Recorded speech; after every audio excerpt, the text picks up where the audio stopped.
You know what time it Time to is. stand up and speak your mind. In this elitist jungle, keep the beats alive. Whether yoga or doja that keeps you high. Gotta stay up, cause on the street you die. Time to wake up and see the light. Stop counting sheep, seize your life.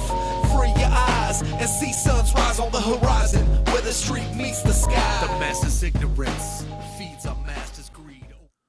What's going on, everybody? A yo ho, yo ho. Your mama's right for me. Oh, shit. So I have some news. Yesterday, I went up to Sedona. That's Sedona, Arizona. A beautiful place, by the way. The company I work for, we do work at the PetSmarts here in Arizona, and there was a dog there.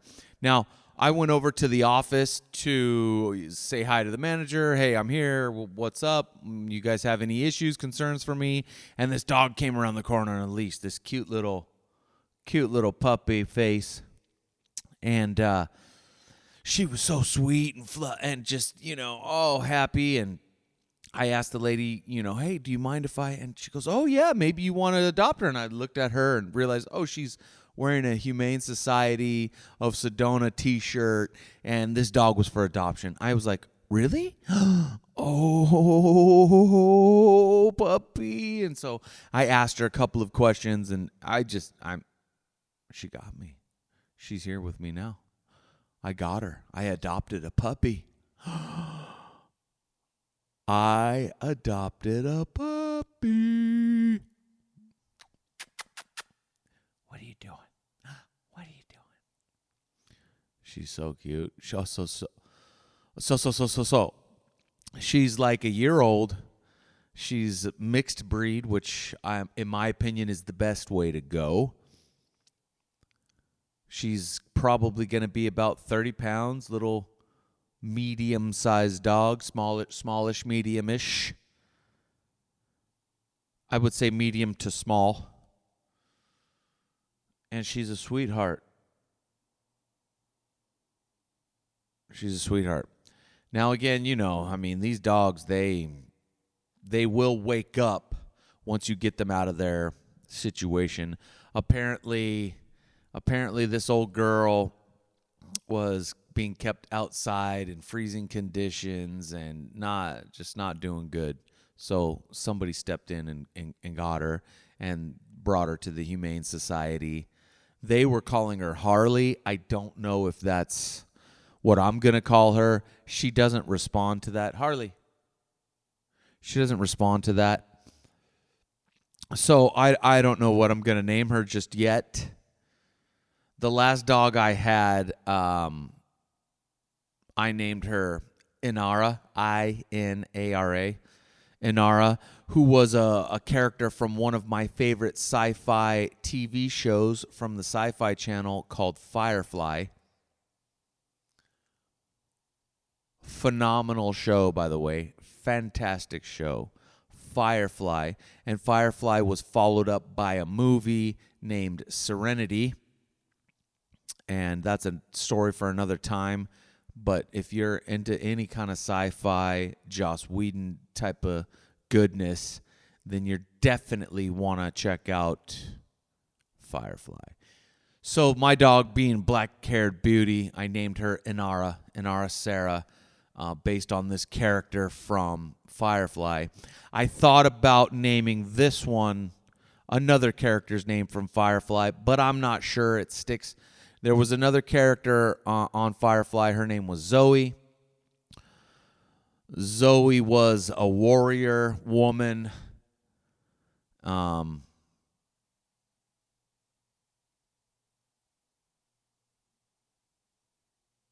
So I don't know, but I don't know.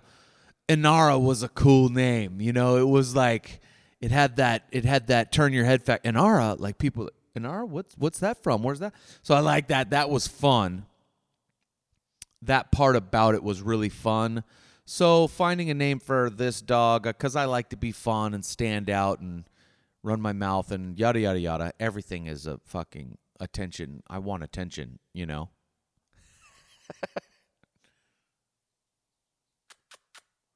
What are you doing over there? What are you doing? Oh, the good girls. Yeah, she's a sweetie. We just went for a walk this morning. She had a little accident. Oh, the poor thing. And she's, I'm really glad she didn't poop in the room on the carpet. She came out here and did it on the hardwood floor, which is better, in my opinion, than in the room on the carpet smelling up the room. I'm glad she did, So, I mean, she had a little accident. She's got some runny poos. And I'm sure she held it as long as she could. I could tell she's pretty outside trained already, which is nice. And she already found her little spot out in the backyard. She peed twice. And then this morning after I woke up and we went out there at 5:30, she went and found her spot and peed and then circled around. And I could tell as she was squirting the poo-poos. So, we've got a little work to do. She had a big day yesterday. They picked her up, took her over to PetSmart, and she was running around, and then she got adopted, and then they took her back to the Humane Society, and then she got in the car with me, and we got a 2-hour ride home, hour and a half, 2-hour ride home. She threw up twice in the car. It's a big day for her, big day. But she's got a nice little bed over here. That's her spot. She's claiming her situation here. I'm really ecstatic. Like joy. There is joy happening. Ah, the joys of doggy parentdom. More girls, surrounded by more girls. Ay. I think it's going to be fantastic for my daughter, for little Q.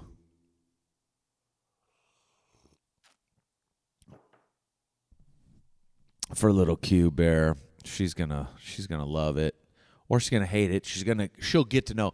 And that was another thing I couldn't have asked for a better, because this dog is again a year old, still a puppy. Not a tiny little puppy, but young enough that her and my daughter can grow up together. I'm really happy. So, yeah, that's the big news from yesterday. What's in other news? Again, I'm not a political guy. Kind of got a little political in the last couple of episodes. But I think I'll justify a little. I think some of this stuff needs to be talked about. And I think we all need to talk about it more. We need to open up our opinions and open up our minds. And so one of the guys that I follow spoke yesterday about some things that, and he's like, he's a pot stirrer. And I feel like I'm kind of a pot stirrer because I want, I'm not afraid to speak my mind. I'm not afraid to say what I need to say. I'm not afraid of getting canceled. Come and get me. What are you going to cancel my brand new podcast that doesn't make any money? Now, if you come after my job or something like that, we're going to have a problem for sure. But, I mean, again, this idea here is that we're all Americans. First and foremost, we're Americans.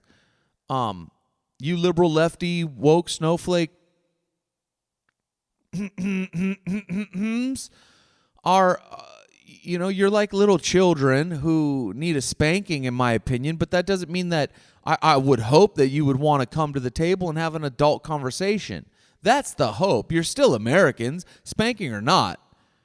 If my daughter needs a pinch on her ear and an ear pull, I'll give her an ear pull.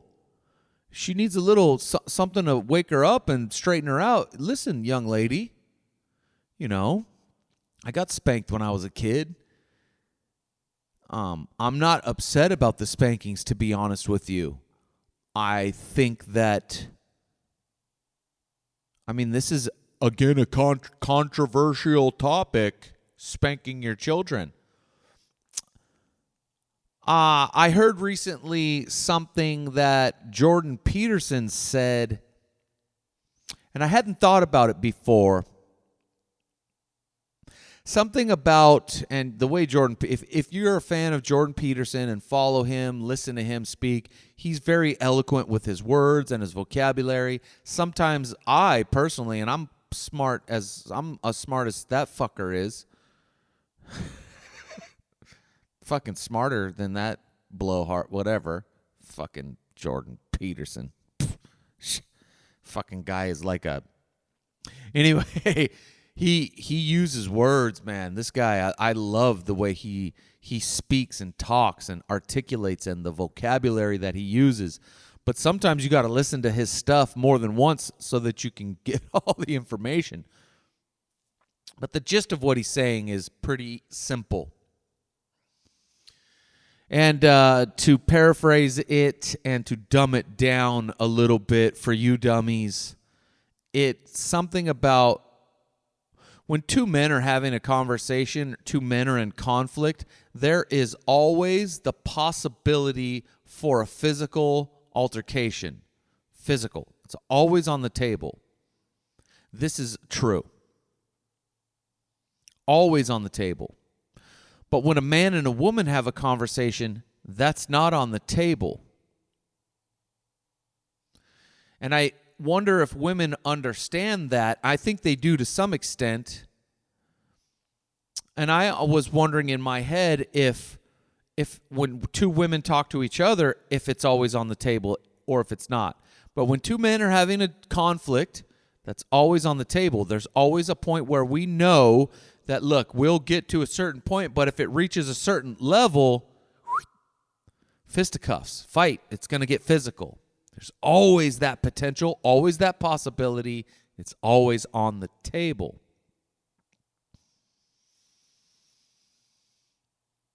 Cram. You know, like two frickin' rams headbutting, two bulls horn blowing, two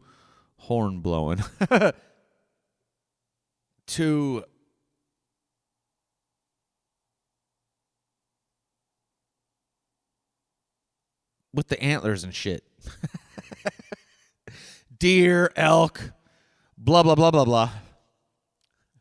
Antlers and shit. I don't know if I've had enough coffee yet. We're working on it.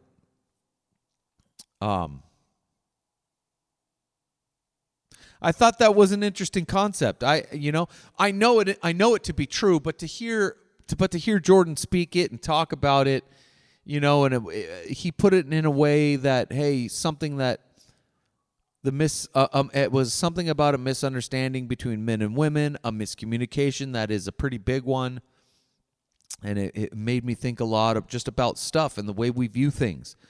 And it's one of those things that we tend to probably overlook or take for granted a lot of the time when we're just living our everyday lives.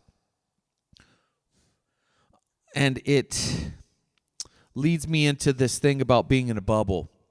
We get into these bubbles of comfort, these bubbles of ease. And it's easy to take for granted our situations. It's easy to bypass gratitude. It's easy to forget that life is difficult when you're stuck in a bubble. I know because I've been there. I know because I can live in that bubble. We all can. We all do. I think the difference for me is, and for few others, I would say many, there are many of us but not in comparison to those that live in the bubble.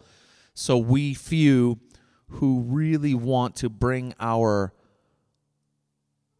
awareness to an intention level, to be intentional, and to level up and to find challenges and to accept challenges, be grateful for the challenges we've had, look for more challenges, look to get uncomfortable, and not just physically, but emotionally, not run from conflict, look to get into conflict, not look for conflict, but not run away from conflict when it shows up, not look for somebody else to resolve that conflict for me. And I'm learning that we are few. That we are few. There are few of us that have the courage to do the hard things. Commitment. Commit to things. Find that discipline. I've mentioned to you. I've been slacking. I mentioned to you guys when I'm slacking. I talk about it. Hey, I've not been doing so hot. I've been off my path.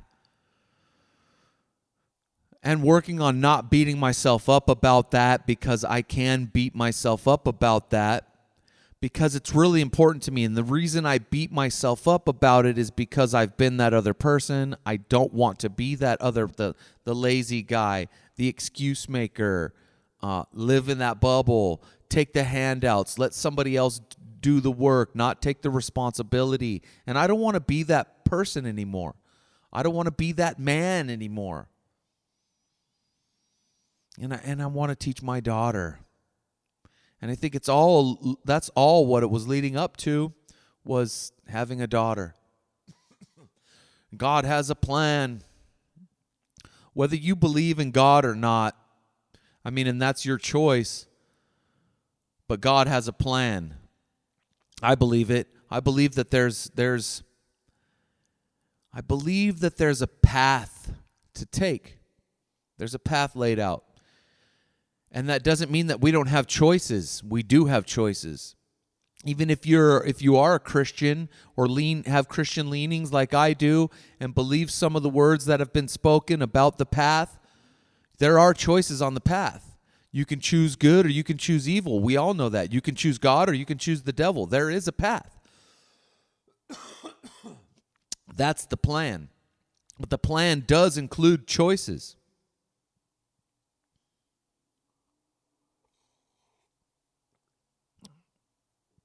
I mean, as we talk about consciousness and where do the thoughts arrive in the brain, come from somewhere else. Have we done the thought experiment? I'm not sure if I did that with you. The thought experiment. Think of 3 movies. What 3 movies? I'll give you a moment. Okay, pick one. Okay, cool. Which movie did you pick? Jurassic Park? Now I planted a seed in your head. So we'll go again. Pick 3 more movies. Okay, pick one of those. Which movie did you pick? Jurassic Park? Okay, so do it again. Pick 3 movies. Now pick one of those 3. Okay, now we're going to do this again, but this time I want you to observe where those 3 movies come from. Ready? Think of 3 movies. Now pick one.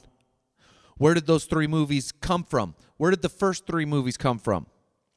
When I said, hey, think of 3 movies, what 3 movies popped in your head? Where did those 3 movies come from?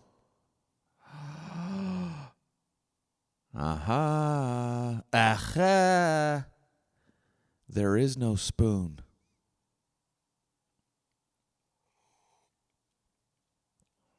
Aha. It's a fucking mindfuck. These brilliant scientist people, Sam Harris and his wife, Annika Harris, and these crazy intellectuals believe that there is no such thing as free will. The free will, that idea that your thoughts are your own because of that simple experiment. And you can twist that experiment up in different ways, which they have, and I've played their games before, and it really blows your mind. And I think that monks who meditate a lot also realize that when you get into a meditative state, if you've done any type of meditation where you just sit and let the thoughts come and go, they just appear out of nowhere. Where do they come from? That's the question. Where do they come from? because we don't necessarily choose which thoughts come into our head. We can choose to focus some things and we can make choices. Doesn't mean that we don't have conscious choice. We just don't have free will. Does that make sense? I know it's a mind fuck. Like I said, I'm a smart motherfucker.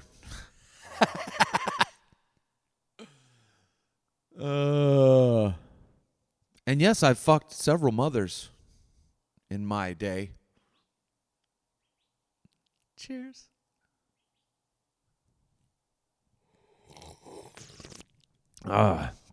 So do you like when people slurp or not slurp? Too bad you couldn't talk back to me and let me know, because if you said, oh, I hate slurping, then I would fucking do it more. Dick. Fucking bully. You're such a bully. My mom and I have been having some really interesting conversations recently about fucking snowflakes and people's fucking sensitivities. And, you know, I just saw a sticker. I just saw a bumper sticker. It said, stop acting like your patriotism isn't racism, or stop pretending your racism is as patriotism, or something like that. And I was like, stop pretending you're not fucking racist too, you jackass. And let's fuck it. Let's get into race. Because I have some really interesting experiences with race and stereotypes, racism. I believe that I've actually experienced racism, full-on racism. I've experienced it. Now, that doesn't mean that I don't mean to, because I think let me get to this. I think that we have a hard time separating the difference between stereotypes and racism. Now, are some stereotypes based on race? Yes, but I don't personally believe that makes it racism. It makes it a stereotype. Secondly, I think that we need to free up space to allow ourselves to roast one another, to pick on one another, to joke about one another in a fun and loving, playful manner, making jokes.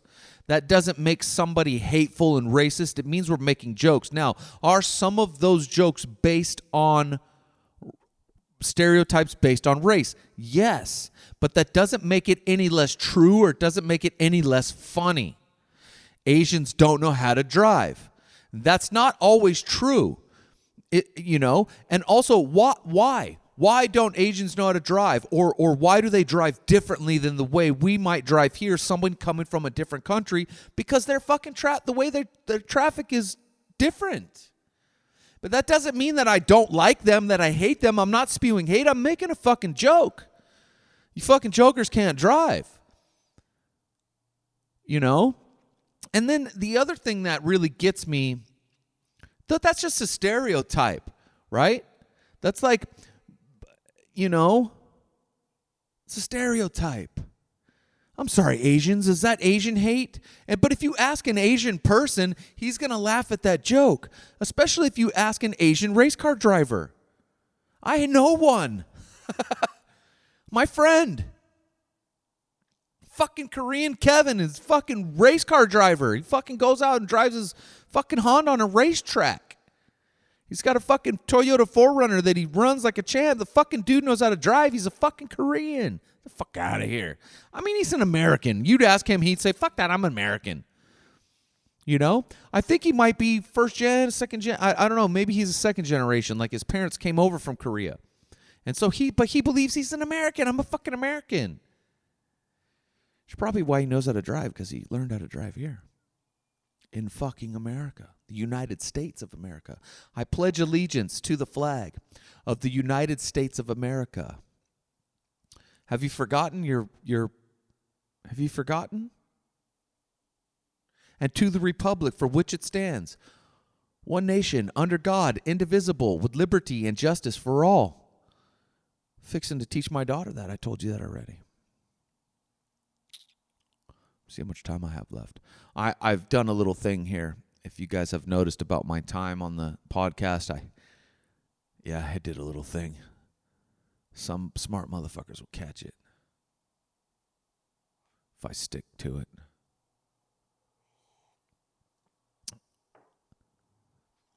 So I'm speaking out a little bit. I didn't intend for this podcast to be that. It's self-growth. But I think that's a part of the story. A part of the story for me has been that, for sure.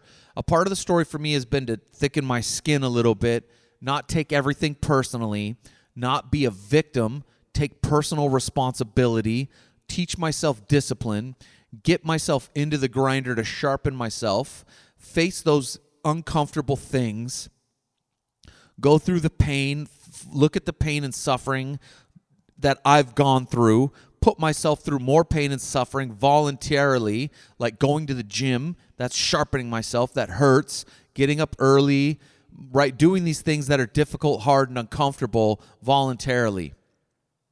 That's going to help me in the long run to be a better human being. Do the hard things. Don't overlook them. And also be pragmatic. My mom looked up the definition of pragmatic yesterday. That was a conversation that we had. Matter of fact, based in fact, not ideology, seeker of truth, a truthful person. And I believe I'm becoming a pragmatic person and practicing pragmatism. And I thought I smelled poop. Let's make sure the doggy over there is not having issues. Being pragmatic, and I think that's part of my journey, part of my path, part of the plan. Learning discipline, right? The fire of discipline, the forge of discipline, the grinder of discipline, on my grind. And being pragmatic, taking that matter-of-fact approach, not being idealistic, recognizing that, hey, this is a beautiful opportunity that we have here in this country. This is a beautiful time for humans, but we have to take care of it. And I think that opening up and talking to our neighbors and agreeing to disagree, it's okay to disagree. It's okay to be angry and upset about things. I'm angry and upset about things. You can hear me talk shit. I talk shit recently about that boy playing with the girls in volleyball. And that I had an angry response. I want to go spank that little boy. I want to spank him. I want to punish him, and I want to spank him physically because if that was my daughter, that's what and I want to spank his parents. That I feel like they deserve a spanking. Maybe not deserve, but I feel like they need a spanking. Someone to tell them no in such a way. I mean, that's that physical thing between a man, right? Two men. There's always that possibility for things to get physical, but not between a man and a woman. And I think most of the time between two women, that's not necessarily always on the table either. But for men, it is. And so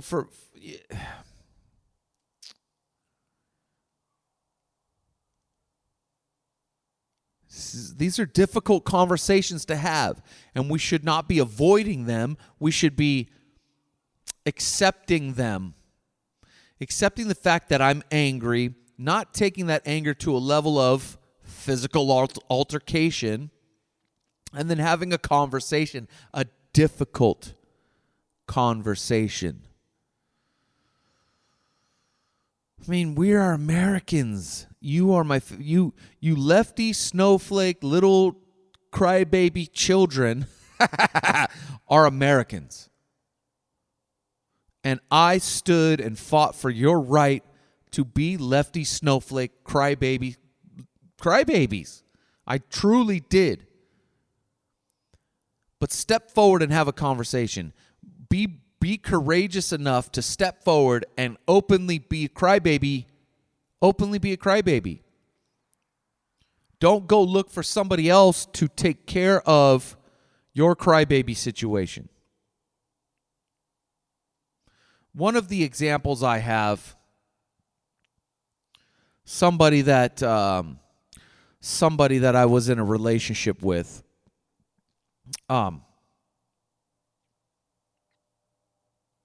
this is a trip.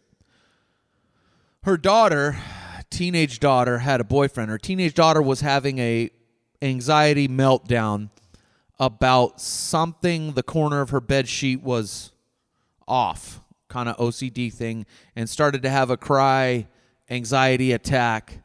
So she asked her mom, can you go tell my boyfriend that I can't he needs to leave? And mom went and, yeah, sweetie, I'll go tell boyfriend to leave. I said, you did what? You did what? This was one of the disagreements that I had with this woman. I said, no, that's incorrect. I said, if she's old enough to play hide the pickle with this young man, then she's old enough to stand up like an adult, walk over there and ask him to leave and say, hey, I'm having a poor moment. Can you please come back or go for a walk, or I need time alone? Not, hey, mom, can you go do this for me? And then mom's job is to say, no, you need to be an adult. You're going to go off to college here in a few months, and I'm not going to be there for you all the time. You're going to go out into the real world. So that's helicopter parenting. That's helicopter parenting. That's lawnmower parenting. Mowing down the obstacle for that girl. You just mowed down that obstacle. So then when she goes off to college, she's going to be looking to others to mow down obstacles for her. And I heard this recently from Dr. Phil on Joe Rogan, another fucking great podcast. And Dr. Phil, right? But I hadn't thought of this either. So that parenting style has been going on for a long, long time. Mowing down the lawnmower parenting, mowing down obstacles. So then when that girl goes to college, when those children go to college, and this is what's happening in college, some professor says something that they don't like. Instead of going to that professor like an adult and having an adult conversation one-on-one, what they do is they'll go report it to the head of the department. They'll go report it to the dean. And once it becomes a report, the dean has to do something. Go and discipline that teacher, that professor. And this is how it has begun. This is the system that we've gone. Now these kids graduate college, go out into the world, and who are they looking for? Who are they looking to next? Because when they get out into the world, oh, fuck, mommy's not there, the dean's not there, the fucking police aren't there. So now who are you turning to? That congressman, congresswoman, the government, somebody please come help me do this thing because nobody taught me how to do this myself. Wow. Now you understand the state of affairs we're in. Because you made things too easy for your children.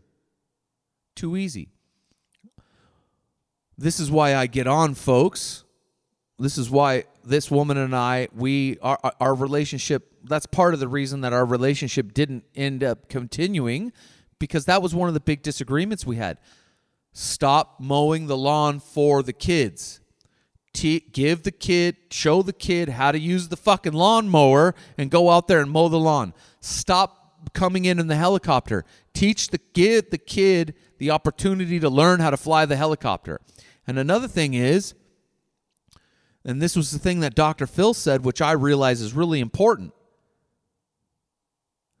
When you're teaching your children, when you're teaching anybody, let them attempt as many times as they can. Let them go through every possible attempt that they can until they just cannot figure it out. And when they cannot figure it out and they really need that help, then you step in.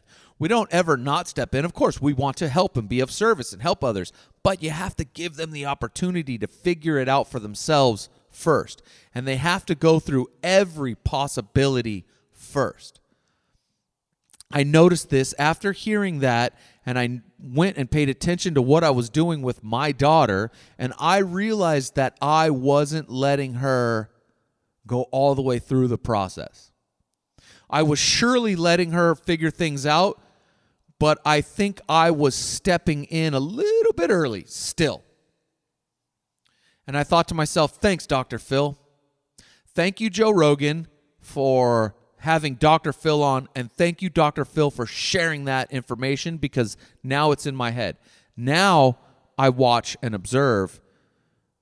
All right, baby girl, you have to figure it out. Did you try it? Have you gone through all of the resources? Time to stand up and speak your mind. In this elitist jungle, keep the beats alive. Whether yoga or doja that keeps you high. Gotta stay up, cause on the street you die. Time to wake up and see the light. Stop counting sheep, seize your life. Free your eyes and see suns rise on the horizon, where the street meets the sky. The master's ignorance feeds our master's greed. Open your mind and read some chapters.